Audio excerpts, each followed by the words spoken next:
The radius of a planet is twice the radius of the earth. Radius of a planet is twice the radius of earth. ठीक है, radius double है, अर्थ का are है तो कितना हो जाएगा यहाँ पे 2r। Both have almost equal average mass density, equal average mass density. ठीक है, मास डेंसिटी इक्वल है।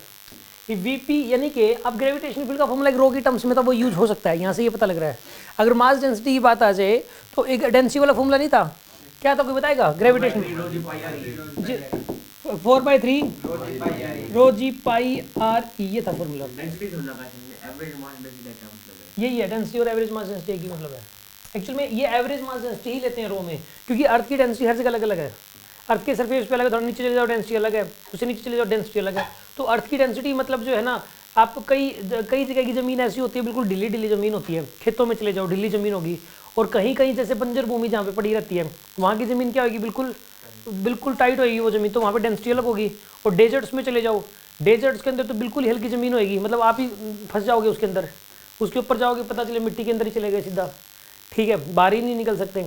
तो कहने का मतलब डेंसिटी हर जगह अर्थ की अलग अलग है। तो जो यहाँ पे रो लिखते हैं, जो आपने याद कर रखी है, डेंसिटी आपने याद भी कर रखी है, क्या है डेंसिटी जो आपने याद कर रखी है? डेंसिटी ऑफ अर्थ 3 किलोग्राम पर मीटर क्यूब, 5.5 × 10³ 3 किलोग्राम पर मीटर क्यूब थी। ये एवरेज वैल्यू है, ये एवरेज वैल्यू है, इससे ज़्यादा भी हो सकती है, इससे कम भी हो सकती है। तो यहाँ पे एवरेज मास डेंसिटी का मतलब ही मास डेंसिटी है बस। ठीक है, कि Vp and Ve are the escape velocities of the planet and the earth. अच्छा, एस्केप वेलोसिटीज हैं Vp एंड, ये एक तो है Ve तो अर्थ के केस में होगी और Vp होगी प्लेनेट के केस में, द रिस्पेक्टली। देन आप एक काम करो, सरफेस पे, अच्छा एस्केप वेलोसिटी का फॉर्मूला क्या होता है? √2GS RE, ये होता है एस्केप वेलोसिटी का एक फॉर्मूला, ये पता है ना आपको? ये एस्केप वेलोसिटी का फॉर्मूला है। तो देखो पहले वाले केस में ना GS की वैल्यू देखो, इसके अंदर ये R ये 2R है, ये रो सेम है।